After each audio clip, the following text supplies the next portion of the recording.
Alors bien sûr, pour moi, c'est d'abord un très grand bonheur d'être au milieu des livres, d'être au milieu de lecteurs, de tous âges, donc c'est bien agréable.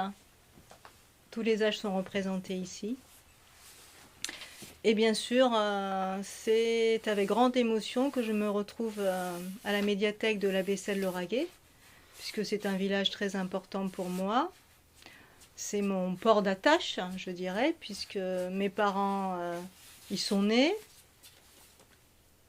et que ça a été dans mon enfance le point fixe, l'endroit où je revenais pendant les vacances, parce que sinon, avec le métier de mon père, nous étions amenés à voyager à travers le monde, à travers les villes de France, etc.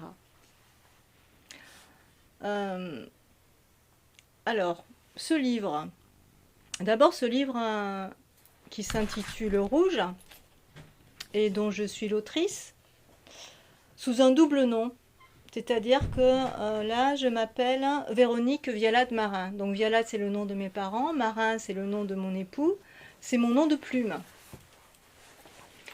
Donc c'est moi qui ai conçu le récit, mais ce récit est accompagné de très belles illustrations d'une illustratrice qui s'appelle Sabrina Ambre Biller, qui en a véritablement, je dirais, conçu d'abord la présentation. Donc la page de couverture, que vous voyez là, en 3 couleurs, noir, rouge et blanc. La conception aussi de la 4e de couverture. Et à l'intérieur, le texte se présente de la manière suivante. C'est-à-dire que vous avez à chaque fois le texte accompagné d'illustrations. C'est classique dans les livres qui s'adressent aux enfants, bien sûr. Mais ce livre ne s'adresse pas qu'aux enfants, loin de là. Puisque ce que j'ai voulu avant tout, c'est parler de l'enfance, un âge que tout le monde traverse, a traversé, et dont tout le monde se souvient, et que tout le monde revit à chaque instant de sa vie, puisque ce sont des moments extrêmement marquants. Donc ça parle de l'enfance. Quelle enfance? Eh bien, une enfance à un moment où une petite fille est amenée à grandir et à changer. Elle doit, pour la première fois, quitter la maison, parcourir un chemin. Avant d'en dire plus, ce que je vous propose, c'est d'en écouter le premier chapitre. Donc voilà. On va faire connaissance avec le personnage.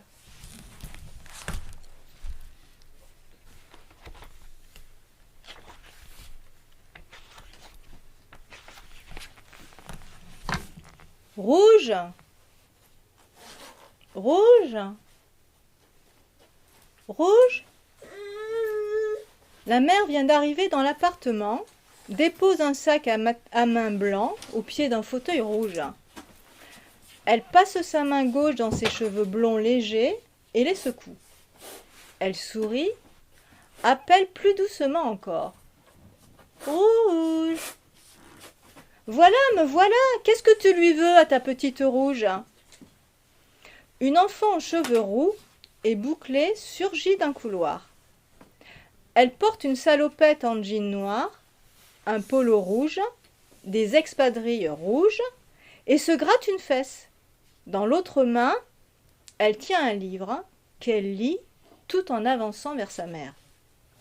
La mère, sans la regarder, fouille dans son sac à main et en sort une lime à ongles.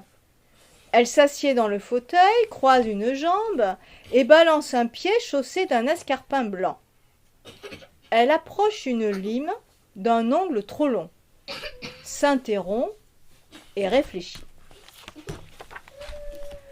Tu sais, ma chérie? Ma chérie? Oh là là! Rouge se tient derrière le fauteuil de sa mère et poursuit sa lecture. Ta grand-mère est malade. Elle m'a téléphoné. Mamie malade le jour de son anniversaire? Son anniversaire? Ça m'est complètement sorti de la tête. Qu'est-ce que tu as prévu de lui apporter, maman? Ce que j'ai prévu de... rien du tout. C'est elle qui nous refile toujours quelque chose. Ces confitures à la mûre, par exemple. Elle sait pourtant que je suis au régime. Rouge pousse un sourire d'exaspération en haussant les épaules qu'elle a joliment dodues. Elle regarde sa mère. Maman, et si tu oubliais ton régime pour une journée? Je me suis fait un sandwich au jambon tout à l'heure, tellement j'avais faim. En t'attendant. Le pain était un peu dur. Le frigo est vide maintenant. Rouge s'allonge sur le canapé aux rayures blanches et rouges à côté du fauteuil et continue à lire. La mère est toujours attentive à ses ongles. Tu avais faim? La mère commence à se limer les ongles. C'est vrai que tu n'arrêtes pas de grandir. Évite de manger du jambon tous les jours. Le soja, c'est meilleur. Maman, tu n'as pas bien écouté. Le frigo est vide. Nous irons faire des courses tout à l'heure. Tu n'as qu'à faire la liste. Rouge lit comme si elle n'avait rien entendu. Et mamie, tu l'oublies? On y va quand chez mamie? Fais la liste des courses pendant que je réfléchis. Rouge sort un petit carnet rouge à spirale de la poche arrière de la salopette et y met à sa place le livre. Elle commence à noter au crayon pendant que sa mère observe ses ongles très très près. Rouge s'applique. Elle arrache bientôt le feuillet et le tend à sa mère. Ah bon, tant que ça? Mais pourquoi as-tu souligné une galette et un petit pot de miel? C'est pour toi, Rouge? Oh là là, c'est pour mamie. Tu sais bien qu'elle est gourmande. Grand-mère sera si contente. Rouge passe la porte, puis revient sur ses pas pour prendre le panier. La mère continue à se limer les ongles et sourit. Et je vous montre l'illustration de la fin de ce chapitre. Voilà.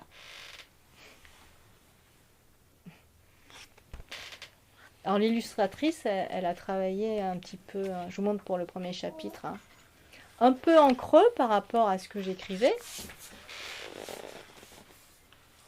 C'est-à-dire que les dessins eux-mêmes peuvent raconter une histoire.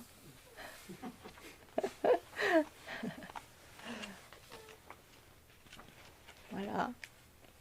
Comme ça, hein.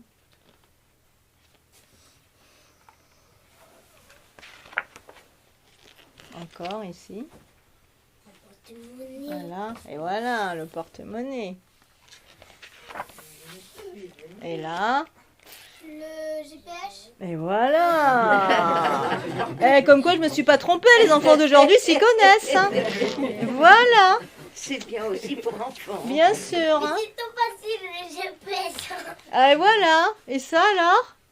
Voilà les habits qu'elle devrait mettre. Hein. Bonnet, chapeau et cape. Est-ce qu'elle va les mettre, ces habits? Oui. Oui? Eh ben, il faut lire la suite pour savoir. Hein. Et là. Je gratte les cheveux. Je gratte les cheveux. Ah. Et là, qu'est-ce qu'elle fait? Plaire. Ah oui. Son téléphone. Et voilà. Avec le GPS. Hein, voilà, et après c'est la dernière image. Alors, la question, bien sûr, ça peut être qu'est-ce qui va se passer après? Et voilà. Elle va se perdre et après elle va retrouver ce chemin. Ah. Elle va rencontrer le loup. Tu crois? Et elle va manger la grand-mère. Elle va dire pourquoi tu as des grandes dents, mamie, et ton chat. Et après, le loup, il a mangé le chapeau rouge. Et tu as quel âge, hein, dis-moi? 6 ans et demi. Combien? L'histoire. Combien? 6 ans et demi, je connais l'histoire. Eh oui, donc tout le monde connaît l'histoire du petit chaperon rouge. Est-ce que tu crois que moi je vais raconter la même histoire, une histoire que tu connais déjà? Non. Et non. Et non, ce n'est pas possible. Pourquoi? Et parce que comme je suis une autrice ou une auteure, comme on veut, je vais, moi, à partir de cette histoire que tout le monde connaît, parfois des 3 ans, je vais raconter, moi, ma propre version. Parce que ce personnage rouge, là, c'est quelqu'un qui est différent du petit chaperon rouge. Et c'est quelqu'un d'aujourd'hui. Et l'histoire du petit chaperon rouge, elle a déjà eu lieu. Et moi, je vais en raconter une autre. Mais une petite fille qui connaît, comme toi, parfaitement l'histoire du petit chaperon rouge. Et elle va jouer avec ça. Surtout qu'elle s'appelle Rouge. Mais je connais aussi une deuxième. Je connais que 2 chapeaux rouges différents. Ah, mais déjà tu connais plusieurs versions, c'est ça? Moi aussi, on connaît plein, c'était bizarre. Je me rappelle plus déjà comment on a fait. Alors, ce que je vous propose maintenant, c'est peut-être de vous parler justement de cette histoire du petit chaperon rouge, d'où ça vient. Bon, maintenant on rigole. Ça y est, on écoute, hein? Alors c'est une histoire qui est très fascinante, qui se racontait oralement dans les campagnes, du temps où les loups représentaient une vraie menace. Donc c'était une peur absolument réelle. Et cette histoire, elle continue à nous intéresser, puisque de génération en génération, des nouvelles histoires surgissent. Il y en a des centaines et des centaines. Et je ne parle que pour l'Europe, parce que je ne connais pas des versions en fait d'autres pays. Il est toujours question d'une enfant, et en général d'une enfant, d'une fille, d'une grand-mère, de la forêt, et bien sûr de la rencontre avec un loup. En tout cas avec quelqu'un qui peut s'appeler un loup. En fait, c'est le loup qui est d'abord l'objet d'une certaine fascination. Et sans doute parce qu'il présente une image séduisante et positive, tout d'abord. On sait bien que le loup, avec les hommes préhistoriques, est devenu le meilleur ami de l'homme. Il est devenu le chien. Dans des romans comme de Jack London, Cro-Blanc, par exemple, donc ça c'était en 1901, au début du XXe siècle, ou dans des films beaucoup plus récents, comme Danse avec les loups, par exemple, en 90, on voit les liens qu'un humain peut tisser avec un loup. D'autre part, depuis l'Antiquité, on connaît des histoires d'enfants élevés par les loups. Les véritables histoires d'enfants élevés sont rares, mais elles existent. Et elles montrent la possibilité d'une rencontre entre nos deux espèces. Alors, les plus célèbres, bien sûr, c'est Romulus et Rémus. C'est les fondateurs de Rome, 2 enfants qui auraient été élevés par une louve. Plus près de nous... Une louve? Une louve, oui. C'est quoi une louve? C'est la femelle du loup, c'est la maman. C'est la maman loup, si tu veux. Mais plus près de nous, on connaît l'histoire d'un enfant qu'on a appelé l'enfant sauvage, qui est Rémi, dans un film qui a été immortalisé par François Truffaut en 1970, où on raconte donc qu'on a retrouvé un enfant qui a été élevé par les loups, et tout le film raconte justement sa difficile rééducation, parce que lui, eh bien, ce qu'il aime, c'est la nature, c'est la liberté, c'est humer les odeurs, c'est marcher à 4 pattes, c'est manger directement avec la bouche, etc. C'est comme Mowgli. Oh oui, Mowgli, oui, c'est pas loin, tu as raison. Pareil. Tout à fait. Dans le petit chaperon rouge, le loup, il est séduisant, oui. D'abord parce qu'il parle comme un humain et qu'il se montre agréable à la petite fille au moment de leur rencontre. Mais il est surtout très dangereux. Alors ça, c'est l'autre objet de la fascination, c'est-à-dire la peur du loup. Donc, comme je l'ai dit, la peur du loup, elle traverse toutes les époques. Elle était bien réelle. Il faut s'imaginer que pour aller d'une ville à l'autre, d'un village à l'autre, il fallait traverser les bois. Mais en général, c'était des meutes de loups qui pouvaient s'attaquer à des humains. Mais tout le monde connaît l'histoire de la bête du Gévaudan. Non. Ah, en tout cas, tous les adultes, parce qu'elle est horrible, cette histoire. En tout cas, c'est une sorte de monstre solitaire qui ressemble énormément à un loup et qui attaquait les voyageurs. Et puis, des légendes circulent, et toujours, et on en écrit des livres, on en fait des films sur les loups-garous. Les loups-garous, ce sont à moitié des humains, à moitié des loups. Ouais, en fait, c'est comme Pyjama Masque. Ah, moi je ne connais pas Bijamax, mais tu dois avoir raison. C'est cette monstruosité du loup qui va être reprise pendant longtemps dans les histoires qui sont racontées à propos du petit chaperon rouge. Mais la première version qu'on connaisse écrite, parce qu'en fait nous on fait partie de gens qui finalement ont entendu des histoires qui étaient écrites, c'est au XVIIe siècle avec l'histoire de Charles Perrault. Charles Perrault, d'où il tire cette histoire? En fait, de la nourrice de son fils Pierre. C'est Pierre qui la lui raconte d'abord. Cette nourrice, c'est une paysanne. Elle la tient de sa grand-mère, qui la tenait de sa grand-mère, etc. Et qui était en fait transmise de génération en génération lors des veillées par un public qui ne savait pas lire. La version de Perrault, elle s'adresse d'abord à un public d'adultes. Et s'il y a des enfants, ils sont accompagnés d'adultes. Dans ce conte, c'est la malice du loup qui est mise en valeur, ainsi que son talent de comédien. Il obtient l'adresse de la grand-mère, il contrefait la voix de la fillette pour entrer chez la mamie, il dévore la grand-mère, il accueille ensuite l'enfant en se faisant passer pour la grand-mère. Mais l'histoire est cruelle parce qu'il dévore l'enfant à son tour. L'histoire passionne aussi, parce que la naïveté de l'enfant amuse et inquiète. Elle se promène, elle cueille des fleurs, elle court après les papillons, et même les questions qu'elle va adresser à la grand-mère, c'est-à-dire au loup déguisé en grand-mère, sont restées à jamais célèbres et font rire. Mère grand, que vous avez de grandes jambes, c'est pour mieux courir, mon enfant. Jusqu'à la dernière, mère grand, que vous avez de grandes dents, c'est pour te manger. Dans le conte de Perrault, ça sonne comme un avertissement. Et Perrault, volontairement, c'est lui qui le fait, il introduit une morale qui n'existait pas dans le conte oral. Cette morale, elle prévient les enfants et les jeunes filles des mauvaises rencontres. Du coup, le loup n'est pas qu'un loup. Mais c'est toute personne mal intentionnée qu'un enfant ou une jeune fille pourrait rencontrer. Les frères Grimm, ils viennent corriger cette version au XIXe siècle.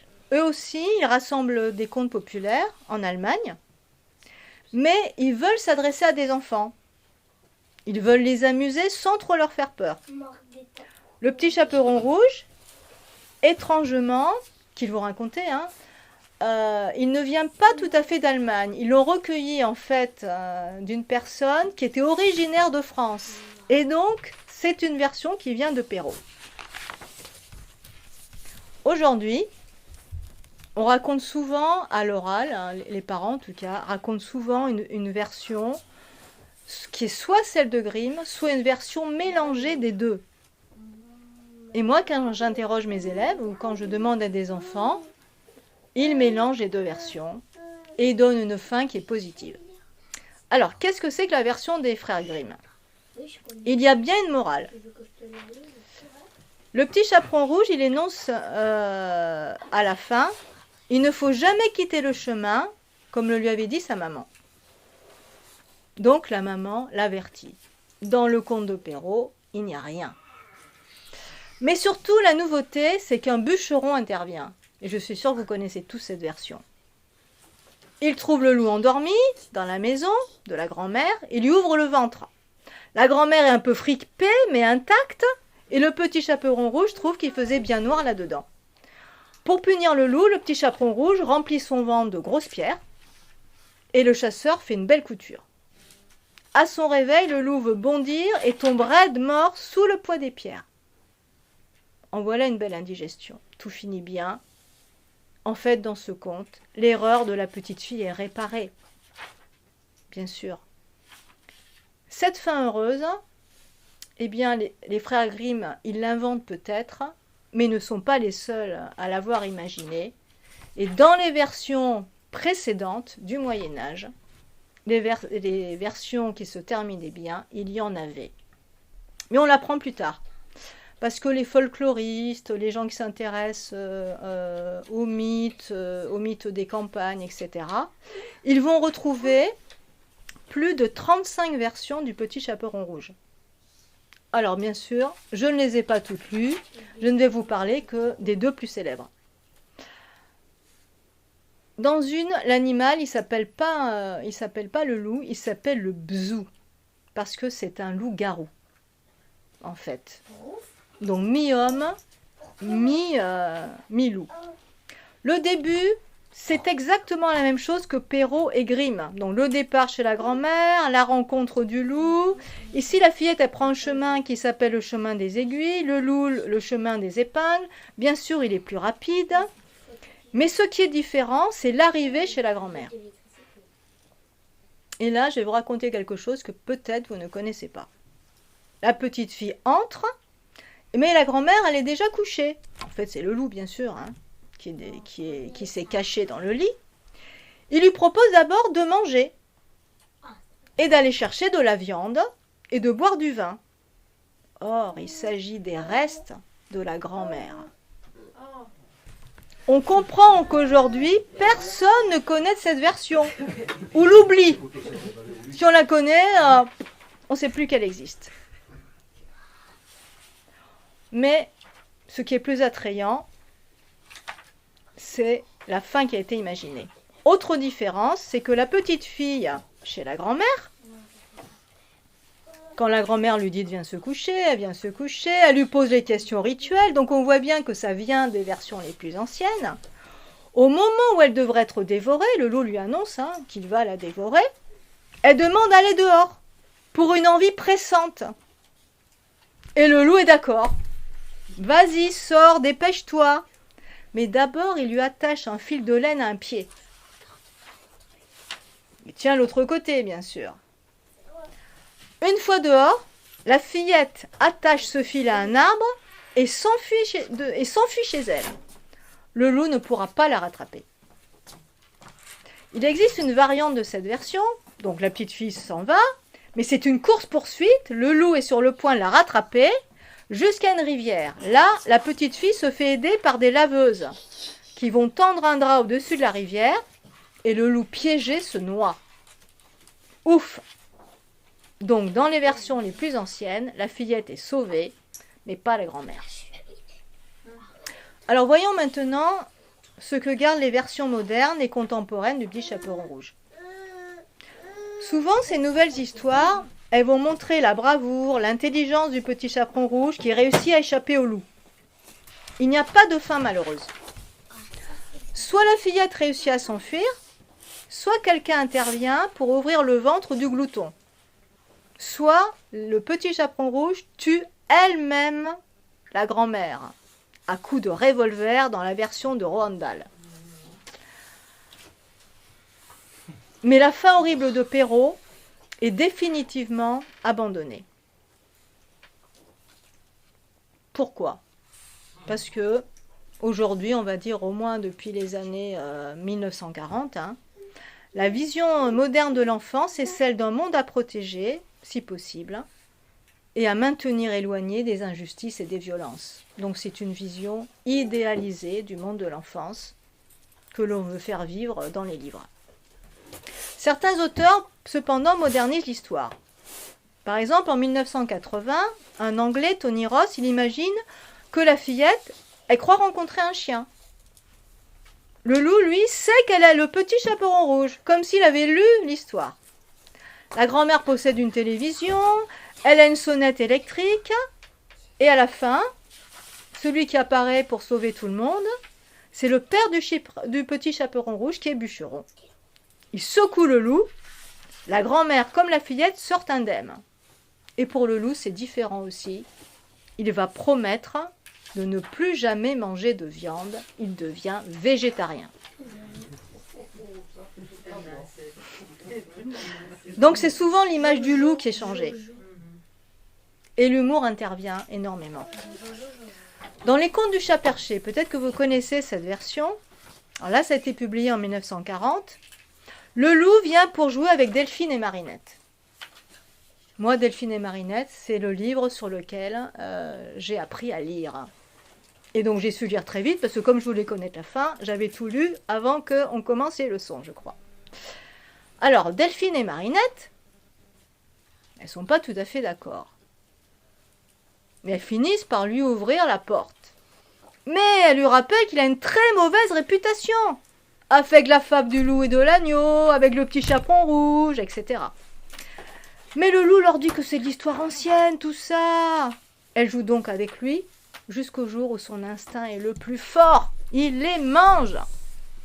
Ici encore, le ventre du loup sera ouvert par le père pour sortir ses enfants. Ensuite, le ventre sera gentiment recousu et le loup promettra de ne plus recommencer. Et moi, je connais, mais une autre, c'est des chèvres, le loup qui mangeait les chèvres, et il recousu, il prenait les enfants, il recoue, il mettait des pierres, il recoue, Oui. et lui, il était trop lourd, il a tombé dans la rivière, il a mouru. Oui. Alors ça, c'est le loup et les 7 chevreaux. Et tu as raison, cette version des pierres, là, elle se confond pour les deux contes. Tout à fait, c'est vrai. Moi, j'écoute Audible. Alors, donc pour finir sur ces histoires-là, un dernier exemple, parmi la multitude des livres qui existent, hein, c'est impossible de les avoir tous lus, et puis ça continue, bien sûr. Hein.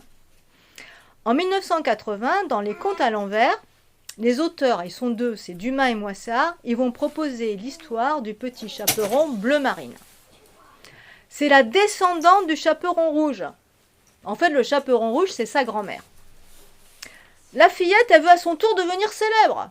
Il n'y a pas que sa grand-mère quand même dans la vie. Elle habite Paris, elle se rend au jardin des plantes en autocar, trouve un pauvre loup en cage qu'elle invite à venir chez sa grand-mère. Mais lui se méfie, hein, parce que les histoires comme ça, il en a déjà entendu parler, et il n'est pas d'accord. Mais elle a ouvert la cage, donc il sort. L'enfant, elle arrive à destination, chez sa grand-mère, et elle est convaincue de trouver le loup à la place de sa grand-mère, qui doit être dévorée. Donc, elle avait prévu de sacrifier sa grand-mère dans l'histoire. Elle dit, on ne fait pas d'omelette sans casser des œufs. La grand-mère a beau protester que c'est elle, que c'est pas le loup, que c'est bien sa grand-mère, qu'elle devrait la reconnaître, etc. La petite la fait sortir de force, la fait marcher à 4 pattes et la conduit jusqu'au jardin des plantes pour l'enfermer dans la cage. Ensuite, elle alerte la police, la presse arrive, le préfet, etc. Bien sûr, tout le monde voit derrière les barreaux une pauvre grand-mère terrorisée. Tout Paris est consterné devant l'attitude du petit chaperon bleu marine. C'est donc là, elle, qui devient le monstre. Le loup, lui, il a fui en Sibérie. Il est devenu un grand conteur auprès des siens, car il a horreur de chasser. Il existe aussi des versions plus fantaisistes encore. Hein. Certaines sont émouvantes, surtout quand le loup et l'enfant deviennent amis, par exemple. C'est assez fréquent. Il existe aussi toute une génération d'auteurs qui s'éloignent volontairement du texte initial pour privilégier le personnage de la fillette. C'est ce que j'ai choisi, moi, de faire. Le texte donne des éléments de l'histoire de cet enfant, les liens avec sa mère pour certains, d'autres avec sa grand-mère, etc. Et le loup perd ses contours d'animal. Il devient une rencontre. La fillette, du coup, elle n'est plus présentée comme une enfant à protéger.